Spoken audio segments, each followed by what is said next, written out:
सदक़ल्लाहुल अज़ीम। हुज़ूर अलैहिस्सलाम की बारगाह में दुरूद शरीफ पढ़ते हैं। अल्लाहुम्मा सल्लि अला सय्यदना व मौलाना मुहम्मद व आलिहि व सहबिहि बारिक वसल्लिम सलातु व सलामुन अलैका या रसूलल्लाह सल्लल्लाहु अलैहि वसल्लम। तकरीर शरीफ हो गई, नात शरीफ भी हो गई, नकाबत शरीफ भी हो गई। अब रहमानी साहब बाकी है, मुरीद शरीफ भी हो जाना है जो लोग नहीं हुए हैं। मसलक के आला हज़रत के हवाले से उम्दतुल खलफ बक़ियतुस सलफ हुज़ूर अब्दुल मुबीन नौमानी साहब क़िबला ने बुनियादी बातें बताई।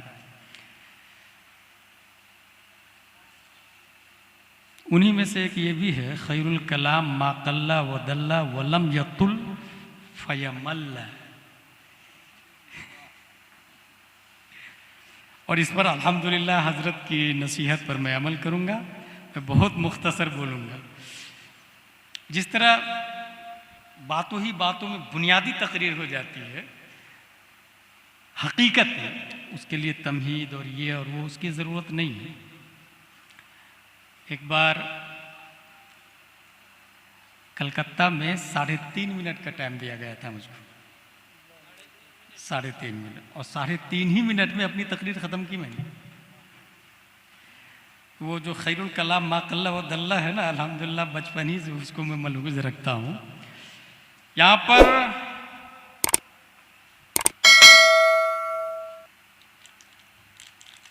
वर्ल्ड लेवल का बहुत बड़ा एक साइंटिस्ट है जिसका नाम है सिगमंड फ्राइड। यह 1856 ईस्वी में पैदा हुआ है। वियना यूनिवर्सिटी में पढ़ाई किया। 25 साल तक पढ़ने के बाद उसने ये कहा कि हर शख्स की बॉडी में 3 सिफत है, आईडी, ईगो, सुपर ईगो। पहले वो फील करता है, फिर करता है, फिर वो या तो गमगीन होता है या खुश होता है। ये 3 स्टेप है। वियना यूनिवर्सिटी ये वही है जहाँ हिटलर पढ़ने गया था मगर पास नहीं हो पाया था, क्योंकि माइंडिंग में फाइटिंग थी। तो रीडिंग में एक्सपर्ट कहाँ से हो पाएगा।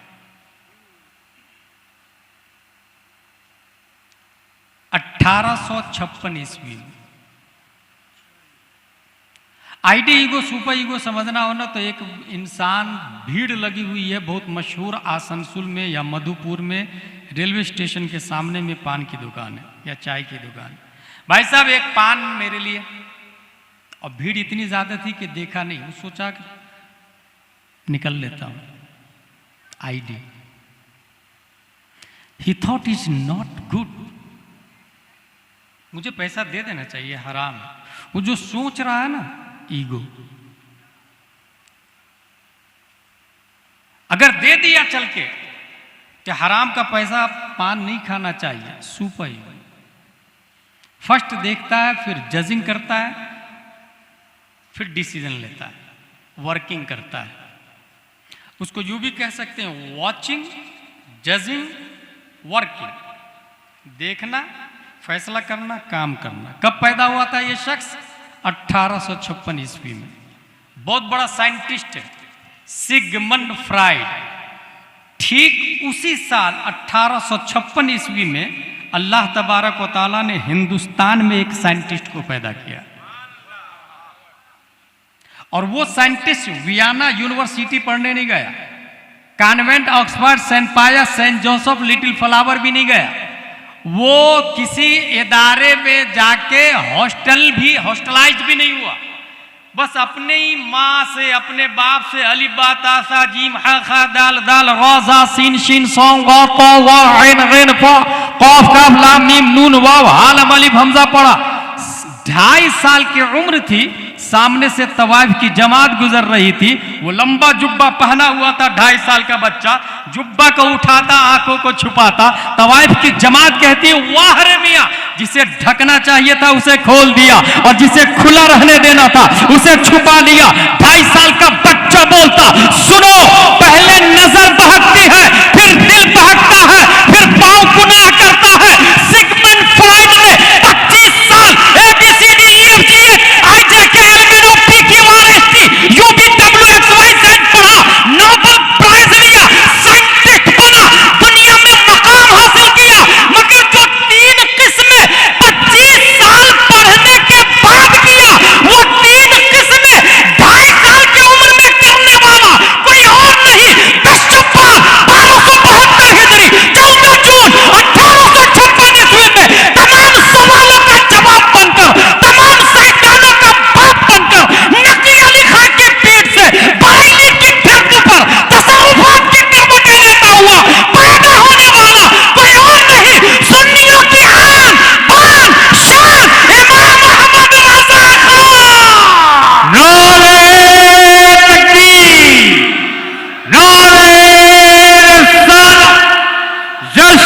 अलैना इल्लल बलाग से पहले एक बात और बता दूँ, क्योंकि हजरत ने भी अभी बताया कि कंजुल ईमान देखिए, फारसी हो या अरबी हो या उर्दू हो, तर्जमा तो और भी है।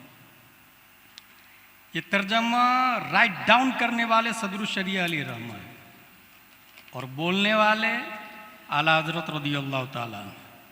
असल में आला हजरत ने कुछ मखसूस डिपार्टमेंट में लोगों को तैयार किया है, जैसे तबलीग में अल्लामा अब्दुल अलीम मेरठी आलिम बनाने के बाद पंजाब यूनिवर्सिटी में ग्रेजुएट किया और उसके बाद फॉरेन कंट्री भेजा, और वो जाते थे अकेले और जुब्बा कुब्बा लगाने से पहले नॉर्मल लिबास में ऑटो से ऐलान भी करते थे कि आज रात फलां जगह बहुत बड़े हिंदुस्तान के आलिम आए हैं, उनकी तकरीर होने वाली, आप लोग तशरीफ लाइए, और वक्त से पहले खुद ही जुब्बा कुब्बा लगा के तकरीर भी करते थे।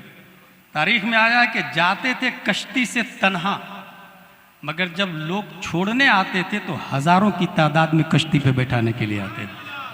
तबलीग में उनका कोई जवाब नहीं। फिक़्ह में आला हजरत ने सदरुल शरिया को तैयार किया है।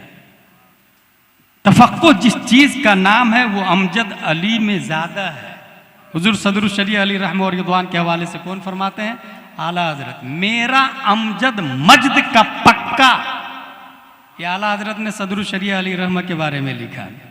हुजूर सदरुल शरिया अली रहमतुल्लाह और रिदवान फिक़्ह में कोई जवाब नहीं। आज भी दारुल उलूम देवबंद, नदवा, सहारनपुर, भोपाल, दिल्ली, चिल्ली, ये सब में जो फतवे दिए जाते हैं ना, तस्कीने कल्ब के लिए बहार शरीयत देखने पे देवबंद के मुफ्ती भी मजबूर हैं।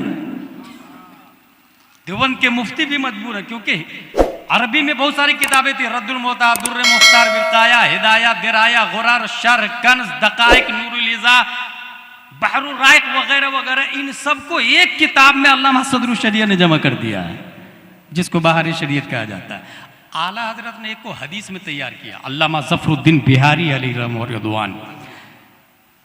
सुनन की किताब में 4 किताब बहुत मशहूर है, नसाई, अबू दाऊद, तिरमिजी, मिशकात। उसमें सुनन नसाई में किताबु तहारा में 500 हदीसें हैं। अल्लामा ज़फ़रुद्दीन बिहारी ने सिर्फ किताबु तहारा में 2200 हदीसें जमा की है। 2200 हदीसें जमा की है। हदीस में इनका कोई जवाब नहीं। अदब में सैयद सुलेमान अशरफ बिहारी को तैयार किया। हम लोगों ने साबिया में अल मुबीन किताब पढ़ी है। रमक का माना, कमर का माना, करम का माना, यानी वो मुजर्रद सुलासी मुजर्रद को घुमा के देखे, माद्दा इश्तिकाक और माद्दा मानवी मुश्तरक सब में एक नजर आता है। अदब में उनका कोई जवाब नहीं। अल्लाह आला हजरत ने एक को मुनाजरा में तैयार किया है, उनका नाम आप लोगों ने सुना होगा, अल्लामा हशमत अली अली रहमतुल्लाह और रिदवान। जरा एक झलक देखे, वो गए मुनाजरा करने के लिए, चप्पल लेके बगल में छुपा के दिलबर भाई मस्जिद में जा रहे थे। देवबंदियों ने कहा देख देख देख, सुन्नियों का मुनाजिर मस्जिद में चप्पल लेके घुस गया। अल्लामा हशमत अली फरमाते हैं कि हुजूर सल्लल्लाहु अलैहि वसल्लम ख्वाब में आए थे, उन्होंने फरमाया कि देवबंदी की मस्जिद है, चप्पल चोरी होती है। अच्छा, मौजू क्या था जानते हैं आप लोग? बिदअती कौन? क्योंकि देवबंदियों का कहना है सुन्नी बिदअती है और सुन्नियों का कहना है ये सरापा बिदअत है, देवबंदी बिदअती है। तो इसलिए हेडिंग थी, मौजू था बिदअती कौन। देवबंदी ने कहा, जब अल्लामा हशमत अली ने ये जवाब दिया कि हुजूर सल्लल्लाहु अलैहि वसल्लम ख्वाब में आए थे और कहा कि देवबंदी की मस्जिद है, चप्पल चोरी होती है, देवबंदियों ने कहा झूठ, ये हो नहीं सकता। कहा क्यों? कहा इसलिए कि हम नबी के जमाने में थे ही नहीं। अल्लामा हशमत अली ने कहा नारे तकबीर, नारे रिसालत जो नबी के जमाना में न हो उसी को तो बिदअती कहते हैं, लिहाजा मुनाजरा जीत गया। मुनाजरा में इनका कोई जवाब नहीं। तकवा के बारे में हुजूर ताजुश शरीय फरमाते हैं, मुत्तकी बनकर दिखाए इस जमाने में कोई, एक मेरे मुफ्ती आजम का तकवा छोड़कर, एक मेरे मुफ्ती आजम का तकवा छोड़कर। तफसीर में अल्लामा नईमुद्दीन मुरादाबादी का कोई जवाब नहीं, कोई जवाब नहीं। खज़ाइनुल इरफान देख ले आप खोल के। हासिल ये कि मैं ये कहना चाह रहा था कि ये कंजुल ईमान जो है ये सिर्फ और सिर्फ तर्जमा नहीं है, बल्कि मुहद्दिस आज़म हिंद अलैहि रहमत फरमाते हैं कि ये रूह कुरान है, रूह कुरान। समझने के लिए आप यूं समझें ये तो फतावा रज़विया लेकर के आया था, मगर मैं इस पर तकरीर नहीं करूंगा। मैं इतना बता दूं आपको कि फतावा रज़विया के बारे में हुजूर अशरफ मियाँ मारहरवी फरमाते हैं, मनारे कसरे रज़ा तो बुलंद काफ़ी है, तुम इसके पहले ही जीने पे चढ़ के दिखला दो। फतावा रज़विया तो एक करामत है, ज़रा हदायके बख्शीसी पढ़ के दिखला दो। अच्छा, जिस तरह मुस्तफ़ा जाने रहमत पे लाखों सलाम 150 अशार है ना, ऐसे ही अरबी में 150 अशार आला हज़रत रज़ियल्लाहु ताला अन्हु के हैं। 150 अशार हुजूर सरकाराने बदायूं की शान में 150 अशार जो कसीदतान रायतान से के नाम से शाये भी हुई है। 150 अरबी में। कंजुल ईमान के बारे में मैं ये कह रहा था कि ये देखें, ये फतावा रज़विया है, ये एबल टू टच है, एबल टू वॉच है, एबल टू लुक है, एबल टू किस, एबल टू हग है। इसको आप जो देख रहे हैं इसमें लिखा हुआ है, फॉर एग्जाम्पल इमाम अहमद रज़ा बरेलवी रहमतुल्लाह अलैह, ये देखें, ये जो लिखा हुआ है इसको कहते हैं नक्श। और ये जो मैंने बोला इमाम अहमद रज़ा बरेलवी, इसको कहते हैं लफ्ज़। और इससे जो मफहूम समझ में आया, नकी अली खां का बेटा वक्त का मुजद्दिद, इसको कहते हैं माना। ये 3 चीज है, ये 3 समझ में आ गया तो कंजुल ईमान की हम ये समझ में आ जाएगी आपको। नक्श, ये जो लिखा हुआ है, लफ्ज़ मा यतलफ़्फ़ज़ु बिल इंसान फहुवा मलफूज, इंसान की बोली को लफ्ज़ कहा जाता है, और जिससे इंसान समझा उसे मफहूम कहते हैं। अब देखें, अगर आपका वुजू न हो तो आप कुरान को छू नहीं सकते हैं, नक्श को टच करना हराम। गोया कुरान ने नक्शी हराम है बगैर वुजू के, नक्श। लेकिन लफ्ज इस पे हुर्मत का फतवा नहीं, पढ़ सकता आदमी। अगर वुजू ना हो तो कुरान पढ़ सकता है, छू नहीं सकता है, नक्श को टच नहीं कर सकता। लेकिन लफ्ज मा यतलफ़्फ़ज़ु बिल इंसान मलफूज, वो मतलू कुरान हो सकता है, इंसान पढ़ सकता है। अगर वुजू ना हो तो नक्श हराम है। कुरान की 3 जहतें हो गई, कुरान ने नक्शी, कुरान ने लफ्जी, कुरान ने मानवी। वुजू ना हो तो कुरान नक्शी हराम, और अगर गुस्ल ना हो तो पढ़ भी नहीं सकता है। जुनूबी पे कुरान पढ़ना हराम, जिस पे नाइट फाइल हुआ है, जिसके साथ नाइट फाइल हुआ, कुरान पढ़ना हराम। जिस पे गुस्ल फर्ज है, कुरान पढ़ना हराम, हराम अशद हराम। तो ये हो गया कुरान लफ्जी हराम। वुजू नहीं, छूना हराम, गुस्ल नहीं, पढ़ना हराम। अब बचा क्या? माना, टचिंग, प्रोनाउंस, बोलना, अंडरस्टैंडिंग, समझना। कुरान की तीसरी जहत हुई कुरान मानवी, कुरान समझना। छूने के लिए वुजू करना होगा, पढ़ने के लिए गुस्ल करना होगा, समझने के लिए क्या करना होगा? वुजू नहीं तो वो छू नहीं सकता, गुस्ल नहीं तो पढ़ नहीं सकता। क्या नहीं जो समझ नहीं सकता? Should be noted this point. Quran Sharif के अंदर आया ववजदका ज़ाल्लन फहदा। अशरफ अली थानवी ने तर्जमा किया, हमने आपको गुमराह पाया सो राह दिखाई, माज़ल्लाहि रब्बिल आलमीन। नबी को गुमराह लिखा। वो मकर अल्लाह, उन्होंने मकर किया तो अल्लाह ने मकर किया, माज़ल्लाहि रब्बिल आलमीन। अल्लाह को मक्कार लिखा, माज़ल्लाह। इन्ना फतहना लका फतहम मुबीना लियग़फिरका अल्लाहु मा तक़द्दम मिन ज़ंबिका व मा तअख़्ख़र। हमने फतह मक्का इसलिए अता की कि आपके अगले पिछले गुनाह माफ कर दे। माज़ल्लाह, अल्लाह नबी सल्लल्लाहु तआला अलैहि वसल्लम को गुनहगार लिखा इन लोगों ने। ये जो कुरान से जो अंडरस्टैंडिंग जो कर रहे हैं, ये 3 मिसाल दी हमने। कुरान से अंडरस्टैंडिंग जो हुई, ये क्यों गलत की तरफ जा रही है और क्यों कंजुल ईमान के मुकाबले में नहीं आ रहा? गुलाम जलानी अज़हरी इस नतीजे पर पहुंचा, छूने के लिए वुजू करना होगा, पढ़ने के लिए गुस्ल करना होगा, समझने के लिए मुस्तफा से मोहब्बत करनी होगी। मोहब्बत बगैर इश्क़ मुस्तफा के कुरान समझ में नहीं आएगा। बगैर वुजू के छू नहीं सकता, बगैर गुस्ल के पढ़ नहीं सकता, बगैर इश्क़ के कुरान समझ नहीं सकता। यही वजह है अशरफ अली थानवी गुमराह हो गया, यही वजह है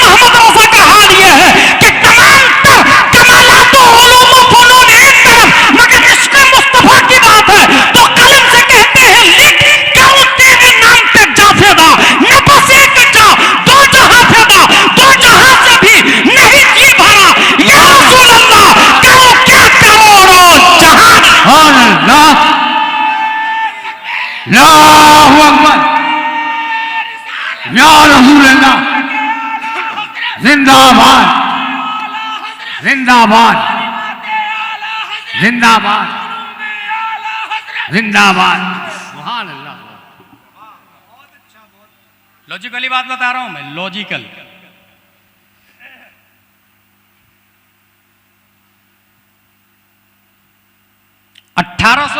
ईस्वी दुनिया में सबसे पहले जिस साइंटिस्ट ने टोपोलॉजी का नजरिया पेश किया था, आला हजरत रदी अल्लाह ताला अन्हु की जात।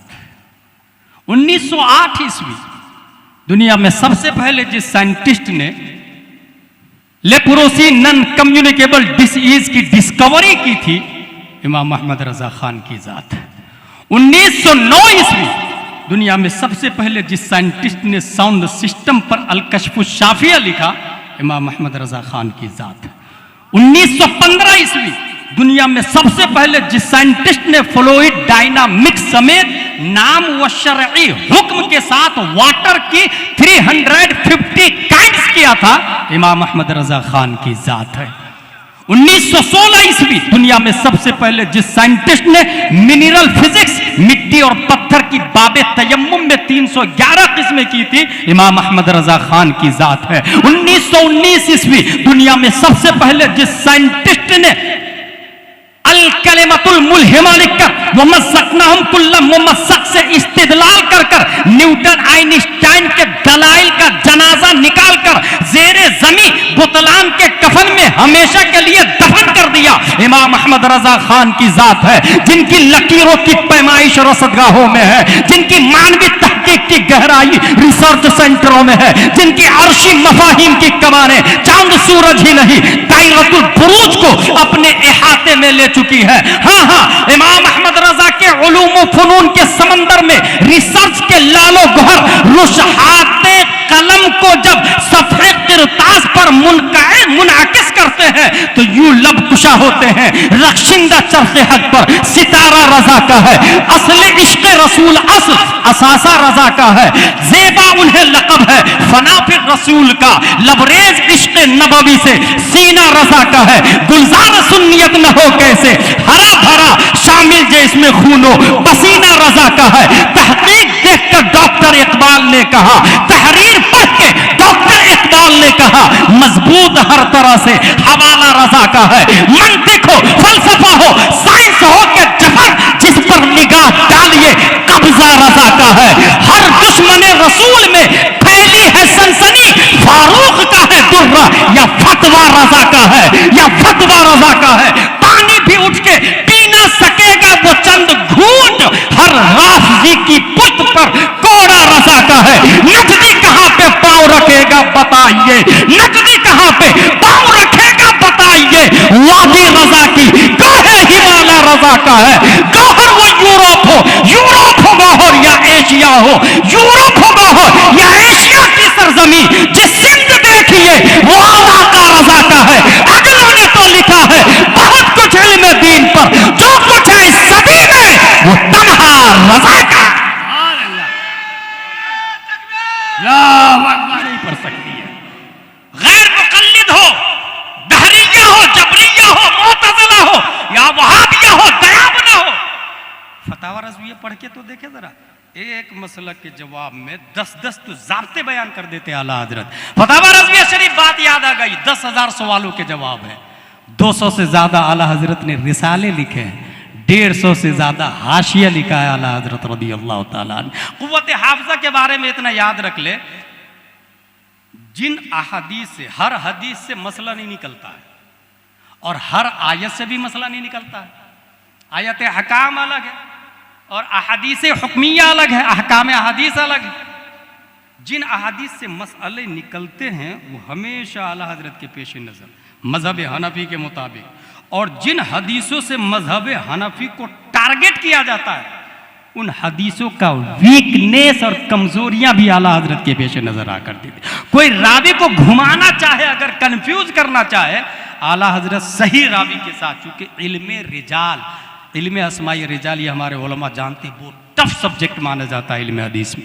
आला हजरत को ये भी पता था एक नाम के कितने रावी थे, कौन सिका थे और कौन मुदल्लस थे, कौन गैर सिका थे। आला हजरत रदी हिफ्ज के बारे में सिर्फ कुव्वत हाफजा का अंदाजा आप इससे लगा लीजिएगा। इसके बाद उमा अली ने इल्लल बलाग से कोई नहीं रोक सकता मुझे। इंसान की मेमोरी पावर 100 बिलियन न्यूरॉन्स है दिमाग में और 100 ट्रिलियन कनेक्शन है। और न्यूरॉन्स और कनेक्शन जितने ज्यादा होते हैं मेमोरी पावर उतनी ज्यादा स्ट्रांग होता है, उतनी ज्यादा स्ट्रांग होता है। यही वजह है कि एक बच्चा 3 महीने में पूरे कुरान का हिफ्ज कर लेता है। 3 महीने में, बहुत ज्यादा मेमोरी पावर है। और कुछ बच्चे तो ऐसे हैं कि उनको जेल में डाल दिया गया। नुमानी साहब दामजिल्लु अलीना ने फरमाया ना, हुजूर मुजाहिद मिल्लत को जेल में नमाज पढ़ने में मजा आता था। कुछ ऐसे भी लोग हैं जिनको जेल में डाला गया तो वही मुसल्ला बुलाया, कुरान बुलाया और 3 महीने में हाफिज बन गए। ऐसे हाफिज को दुनिया मुजद्दिद अल-फिसानी के नाम से याद करती है। 3 महीने में हाफिज कुरान। मैं एक हाफिज साहब को जानता हूं जो सिर्फ और सिर्फ 7 दिन में हाफिज कुरान बन गए। सिर्फ 7 दिन में। वो जा रहे थे, वो गए इमाम साहब के पास, इमाम साहब मैं आलिम बनना चाहता हूं। कहा जा कुरान याद करके आ पहले। वो गए कुरान याद करने के लिए। 1 दिन 2 दिन 3 दिन 4 दिन 5 दिन 6 दिन 7वें दिन हाजिर, हजरत मैं आलिम बनना चाहता हूं। मैंने कहा ना कुरान याद करके आओ। कर लिया। आपने 7 दिन में कुरान याद कर लिया? बोले हाँ कर लिया। दुनिया उस बच्चे को इमाम मोहम्मद बिन हसन शिबानी के नाम से याद करती है। और जिस इमाम ने कहा जाओ हाफिज बन के आओ, उस इमाम को दुनिया इमाम आजम अबू हनीफा के नाम से याद करती है। मैं एक ऐसे बच्चे को जानता हूं भारत में जो सिर्फ 7 घंटे में हाफिज कुरान बना है।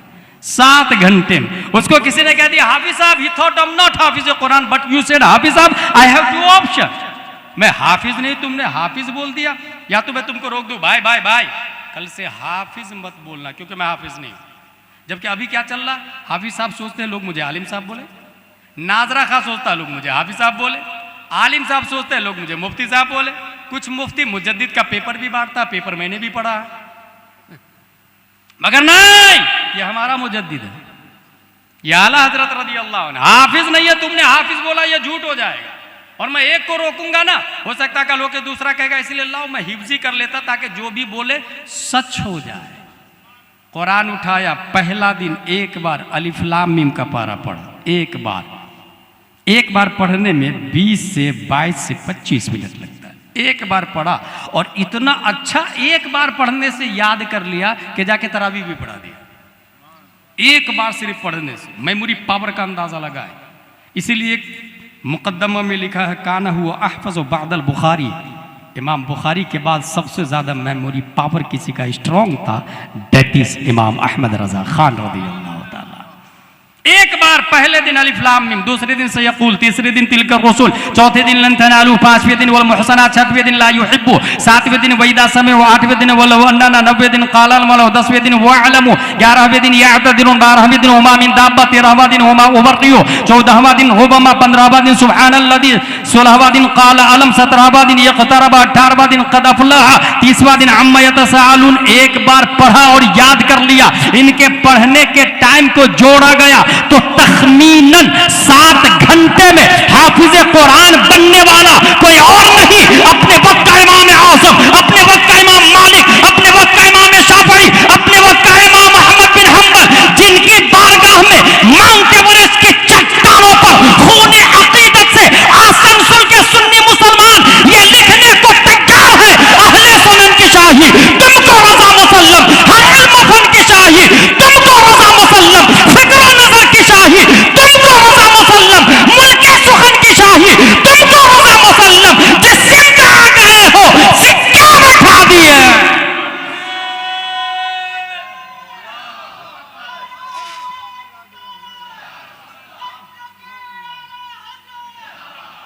अभी देखा नहीं आपने, अजमेर का राफजी मुजाविर चिल्ला रहा अमीर मुआविया जहन्नमी माज़ल्लाह रब्बिल आलमीन। उसके कहने से दूसरे बेवकूफ लोग भी चिल्लाने लगे। ताहिरुल पादरी ने साथ भी दे दिया। इंजीनियर मिर्जा पहले ही से इस्लाम को तबाह बर्बाद कर रहा। ऐसे में अगर किसी मर्द कलंदर दिफा के लिए उठता है तो वो आला हजरत का आज भी रिसाला है जो बरेली से और उनके पर्दोवर्द मुफ्तियाने किराम पूरी दुनिया से हर राफजी के मुंह पे बुर्रे मार रहे हैं। उस दुर्रे की धार और चोट का नाम इमाम अहमद रजा खान अमीर मुआविया जन्नती है, साहबी रसूल है, अल्हम्दुलिल्लाह। और सिर्फ ऐसे वैसे नहीं, हर साहबी सर के ताज है। मगर हजरत अमीर मुआविया का ये हाल है कि वो कुरान शरीफ लिखने वाले सहाबा में से एक है। अब बताइए आप लोग ईमानदारी से, जो कुरान शरीफ लिखे वो जहन्नमी हो सकते हैं? ये मरदूद खबीस लोग बोलते हैं वो जहन्नमी, माज़अल्लाह। ये मौलाई भी उसी में गिरफ्त में है। मौलाई को अलग से मत कहिएगा। और ये मौलाई नहीं, असल में मैलाई है, मैल आई। मैल आई। दीन समझ में नहीं आएगा तो मैल ही आएगा ना। मेरे भाई, कुरान शरीफ लिखने वाले सहाबा 14 हैं, उनमें से हजरत अमीर मुआविया का नाम है। और सिर्फ यही नहीं, हुजूर सल्लल्लाहु ताला अलैहि वसल्लम के साले मुबारक हजरत अमीर मुआविया की बहन हुजूर सल्लल्लाहु ताला अलैहि वसल्लम की ज़ौजियत में है। अब उनको क्या गाली दे रहे, जहन्नमी बोल रहे, माज़अल्लाह रब्बिल आलमीन। भाई मैं कहता हूं यजीद मरदूद है, यजीद जहन्नमी, यजीद कमीना है, खबीस है, सब कुछ है। मगर बेटे का जुर्म अगर बाप तक मुतअद्दी है तो हम सब के बाप आदम अलैहिस्सलाम है। तो क्या मोदी का जुर्म वहां जाएगा, योदी का जुर्म वहां जाएगा, डोनाल्ड ट्रंप का जुर्म वहां जाएगा? सबके बाप कौन है? आदम अलैहिस्सलाम। यजीद जहन्नमी है, अमीर मुआविया सर के ताज है, सहाबी रसूल है। और मैं मौलाई मैलाई से कहता हूं और राफजियों से कहता हूं, अगर तू अमीर मुआविया को जहन्नमी मानता है तो बेटा ये वाला कुरान क्यों पढ़ता है? ये तो अमीर मुआविया ने लिखा है ना। फिर सूरह फातिहा हो सकता है अमीर मुआविया ने लिखा, सूरह यासीन हो सकता है अमीर मुआविया ने लिखा। नया कुरान लाना, वो वाला पढ़ना, ये वाला कुरान क्यों पढ़ता? अल्हम्दुलिल्लाह हमारा दीन 1400 साल से चला आ रहा, और कुरान लिखने वाले सहाबा जन्नती हैं। और अल्हम्दुलिल्लाह पूरी दुनिया सुन्नियत में आज अकीदा उसी का बाकी है जिसने अपना मरकज बरेली शरीफ को माना है। इसलिए हर जगह गली गली चप्पा चप्पा करिया करिया में ये याद रखिएगा, जो लोग बरेली शरीफ को अपना मरकज मान रहे हैं उन्हीं का ईमान मजबूत है, उन्हीं का ईमान मजबूत है। क्योंकि एंटीबायोटिक का काम बरेली करता है, एंटीवायरस का काम बरेली करता है। जहां पर तमाम डोज दम तोड़ देते हैं वहां पर एंटीबायोटिक काम करता है, एंटीवायरस काम करता है। इसलिए मैं कहता हूं बरेली को अपना मरकज माने, फिर आने दो वहाबियत का तूफान, नस्बियत का तूफान, राफजियत का तूफान, दहरिया का तूफान, जबरिया का तूफान, पादरिया का तूफान, मिर्जाइया का तूफान, जाकिर नायक का तूफान, इंजीनियर मिर्जा का तूफान, ताहिर कादरी का तूफान, जितने तूफान आने दे, हमारे पास एंटीवायरस बरेली का कलंदर अहमद रजा खान है, जिन्होंने मिजाज दिया तुझसे डर, डर से शक और शक से है मुझको निस्बत, मेरी गर्दन में भी है दूर का दौरा तेरा, इस निशानी के जो शक है नहीं माने जाते, हजर तक मेरे गले में रहे पट्टा तेरा।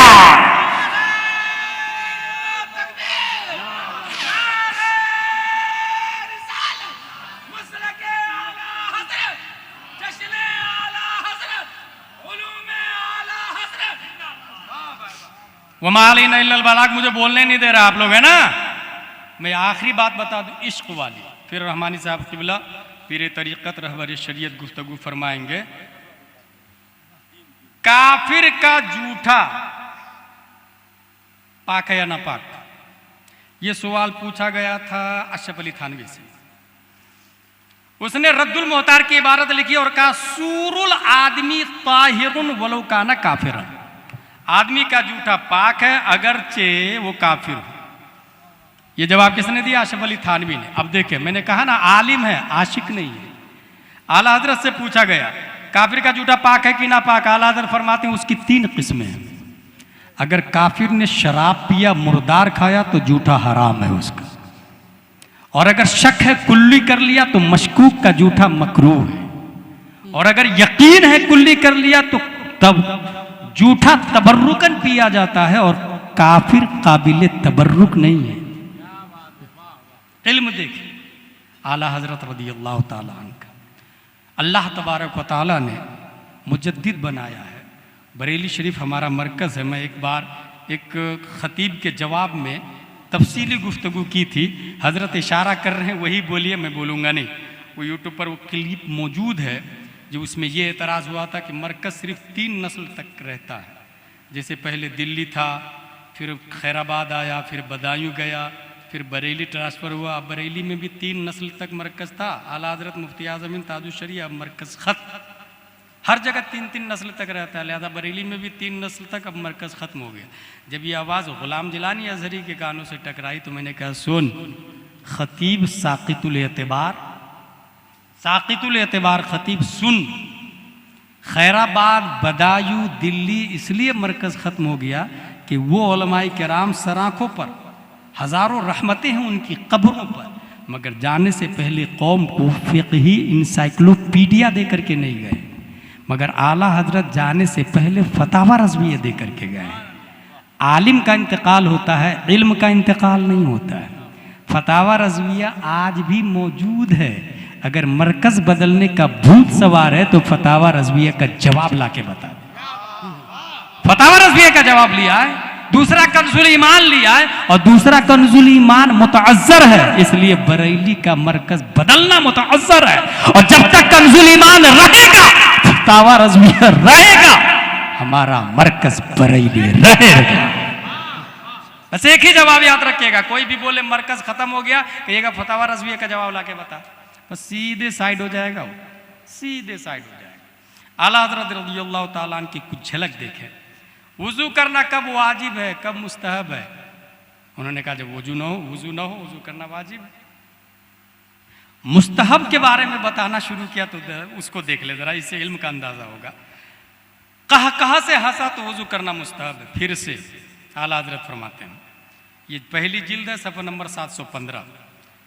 गीबत किया तो फिर से वुज़ू करें, मुस्तहब है। वुज़ू करके किसी की बुराई बयान कर दिया आपने तो फिर से वुज़ू करें, ये मुस्तहब है। चुगली किया, मुस्तहब है। किसी को गाली दिया, फिर से वुज़ू करें। कोई फाहिश लफ्ज़ जुबान से निकाली, फिर से वुज़ू करें। वुज़ू करने के बाद झूठ बोला, फिर से वुज़ू करें। नातो हम्दो मनक़बतो नसीहत के अलावा कोई दुनियावी शेर पढ़ा तो फिर से वुज़ू करें। आला हज़रत फरमाते हैं मुस्तहब। गुस्सा आया, फिर से वुज़ू करें। गैर औरत के हुस्न पर नज़र पड़ गई वुज़ू करने के बाद, फिर से वुज़ू करें। ये मुस्तहब है, वाजिब नहीं बता रहा हूँ, मुस्तहब। अब आगे देखिए आला हज़रत इश्क देखे। किसी काफिर के बदन से आपका बदन छू गया या मुर्तद के बदन से आपका बदन छू गया, जैसे कादियानी, चकरालवी, नेचरी, राफजी, कज़्ज़ाबी, बहाइमी, शैतानी, खवाइमी, वहाबी, इनके बदन से बदन छू भी गया तो फिर से वुज़ू करें। अब जो लोग मुसाफा करते हैं देवबंदियों से, वो फिर से वुज़ू करें। वहाबी से जो मुसाफा करते हैं वो फिर से वुज़ू करें। और जब मुसाफे का ये हाल है तो जो बेटी ही दे देते हैं उनका क्या हाल होगा? माज़ल्लाहि रब्बिल आलमीन। जो बेटी ले आते हैं उनका क्या हाल होगा? इसलिए हरगिज़ वहाबी देवबंदी को न बेटी देना चाहिए न उनके यहाँ से बेटी को लाना चाहिए। अल्लाह तबारक व तआला हम सबको कुरान शरीफ, हदीस शरीफ, फ़िक़्ह शरीफ पढ़ने, समझने, अमल करने की तौफ़ीक़ अता फरमाए। अब्र रहमत उनके मरकद पर गहर बारी करे, हश्र तक शान करीमी नाज बरदारी करे। फना के बाद भी बाकी है शान रहबरी तेरी, खुदा की रहमतें हों ए अमीर कारवां तुझ पर। वमा अलैना इल्लल बलाग। अस्सलामु अलैकुम।